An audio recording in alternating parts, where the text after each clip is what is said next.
Hi friends, ఈరోజు మన recipe పాల సేమియా. చూడండి, చిక్కటి 1/2 లీటర్ పాలండి, నలుగురికి సరిపోయేది. 1/2 కప్పు బెల్లం, మీకు కావాలైతే మీరు చక్కెర వేసుకోండి, మేము బెల్లం వాడతాం.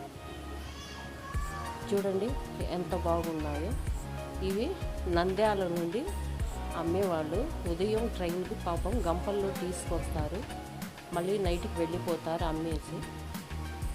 పాలు కాగాయి, ఇంకా ఒక్కొక్కటి మెల్లిగా వేసుకోవడమే. చూడండి, అలాగా ఒక్కొక్కటి వదులుకోవడమే. దీనికి కావాలైతే మనం డ్రై ఫ్రూట్స్ వేసుకోవచ్చు, కానీ దీనికి చిక్కటి పాలే చాలా టేస్టీగా రుచిగా ఉంటుంది. చూడండి, ఇలాగే వేసుకోవాల్సింది. ఇది మా ఇంట్లో అందరికీ చాలా చాలా ఇష్టం అండి, మా పిల్లలకు కూడా చాలా ఇష్టం అండి ఇది. ఇంతేనండి.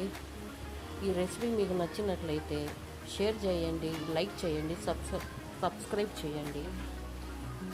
ఇక మొత్తం వేసాక ఒక్కసారి పైన కొంచెం అలా ఒత్తుకోవాలండి పాలల్లో, మరీ కలిపే అవసరం లేదు. అలాగే చూడండి, నేను ఎలా చేశానో అలాగా. ఇంకా మూత పెట్టేయడమే అండి. ఒక 5 నిమిషాలు ఆగాక స్టవ్ కట్టేయడమే. ఇప్పుడు చూడండి, స్టవ్ ఆఫ్ చేశాను.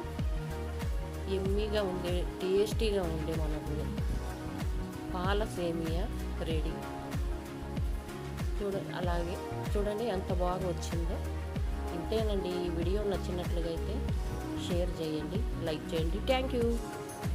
మీకు కనుక ఈ వీడియో నచ్చినట్లయితే సబ్స్క్రైబ్ చేయండి, అలాగే అక్కడ కనిపిస్తున్న బెల్ ఐకాన్ క్లిక్ చేయండి, అలాగే ఒక లైక్ చేయండి.